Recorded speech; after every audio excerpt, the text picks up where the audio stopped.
Hello viewers, আসসালামু আলাইকুম। আজকে আমি আপনাদের সাথে শেয়ার করতে যাচ্ছি খুবই সুন্দর একটি রেসিপি এবং আমার আজকের রেসিপিটির নাম হচ্ছে ফেলে দেয়া তরমুজের খোসা দিয়ে তৈরি টুটি ফ্রুটি। এবং এই রেসিপিটি আমার কাছে খুব ভালো লেগেছে, সেজন্যই আমি আপনাদের সাথে এটা আজকে শেয়ার করছি। টুটি ফ্রুটি সমস্ত ধরনের ডেজার্টেই খুব বেশি মানায় এবং সারা বছরের জন্য সংরক্ষণ করে রাখা যায়। তাহলে চলুন ভিউয়ার্স, দেখে নেওয়া যাক এর উপকরণগুলো। এখানে তরমুজের খোসাগুলোকে শুধু পুরো সবুজ চামড়াটা ছিলে নিয়েছি এবং এপাশ থেকে যতটা সম্ভব লাল অংশটা ফেলে দিয়েছি।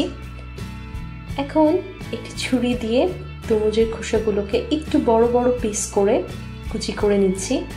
কখনোই টুটি ফ্রুটি তৈরি করতে গেলে খোসাগুলোকে একদম কুচি কুচি করে ছোট ছোট করে ফেলবেন না, তাহলে কিন্তু শুকিয়ে গেলে টুটি ফ্রুটিগুলোর সাইজগুলো ভালো থাকবে না। এভাবে সবগুলো খোসাকেই আমি কেটে নিচ্ছি।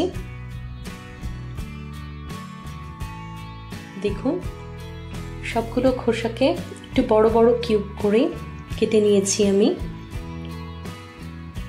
চিনি নিয়েছি এখানে 1 কাপ। আপনারা যে পরিমাণ টুটি ফ্রুটি বানাবেন সেই আন্দাজ অনুযায়ী চিনির পরিমাণটা বাড়িয়ে বা কমিয়ে নিতে পারেন। ইয়েলো ফুড কালার নিয়েছি এবং নিয়েছি এসেন্স। এখানে আমি স্ট্রবেরি এসেন্স নিয়েছি। আপনারা যদি ফ্লেভারটা পছন্দ না করেন সেক্ষেত্রে ফ্লেভারটা স্কিপ করতে পারেন। এখন তাহলে যাওয়া যাক ভিউয়ার্স মূল রান্নায়। একটি হাঁড়িতে তরমুজের খোসাগুলো দিয়ে দিচ্ছি, সাথে চিনি এবং 1.5 কাপ পানি বা 1.5 কাপ পানি দিয়ে এটাকে একটু নেড়ে দিচ্ছি। চুলাটা অন করে দিয়েছি অলরেডি। একটু ঢাকা দিয়ে রাখবো জাস্ট 10 মিনিটের জন্য। খোসাগুলো কিছুটা সিদ্ধ হয়ে যাওয়া পর্যন্ত ওয়েট করতে হবে। দেখুন, তরমুজের খোসাগুলো অলরেডি কিছুটা ট্রান্সপারেন্ট হওয়া শুরু করেছে, তার মানে খোসাগুলো কিছুটা সিদ্ধ হয়ে গেছে। এখন এভাবেই নেড়ে চেড়ে একটু সিদ্ধ করে নিব। তবে খোসাগুলোকে পুরোপুরি সিদ্ধ করে ফেলা যাবে না, এটা একটু খেয়াল রাখবেন। মুখে দিয়ে একটু টেস্ট করে নেবেন যেন কচকচে ভাবটা বজায় থাকে। চুলাটা অফ করে দিয়েছি। দেখুন, খোসাগুলো যতটুকু প্রয়োজন ঠিক ততটুকুই সিদ্ধ হয়ে গেছে।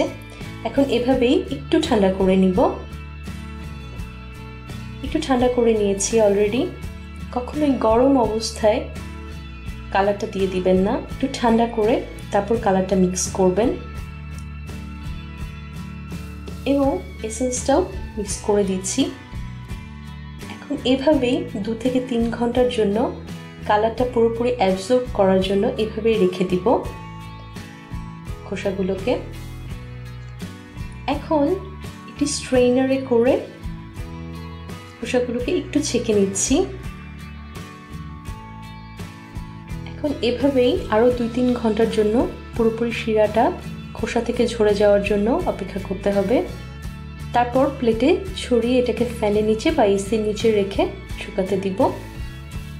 দেখুন, টুটি ফ্রুটিগুলো অলরেডি অনেকটা শুকিয়ে গেছে। এটা আমি একদিনের জন্য শুকাতে দিয়েছিলাম, তবে পুরোপুরি শুকায়নি। আরও একদিন পুরোপুরি শুকানোর জন্য লাগবে। এটা আমি গতকাল তৈরি করেছিলাম এবং এখানে আমি একই প্রসেসে এই টুটি ফ্রুটিগুলোকে আগের দিন তৈরি করেছিলাম। দেখুন, 2 দিনে আমার টুটি ফ্রুটিগুলো পুরোপুরি শুকিয়ে গেছে। দেখুন, টুটি ফ্রুটিগুলো কতটা ঝরঝরেভাবে শুকিয়ে গেছে সবগুলো। এগুলো আপনি নর্মাল ফ্রিজে রেখে সারা বছরের জন্য সংরক্ষণ করতে পারবেন, এয়ারটাইট কন্টেইনারে রেখে।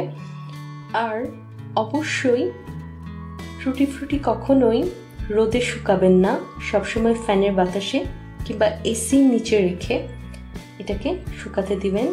1 থেকে 2 দিন লাগতে পারে। পুরোপুরি এভাবেই শুকিয়ে নেবেন।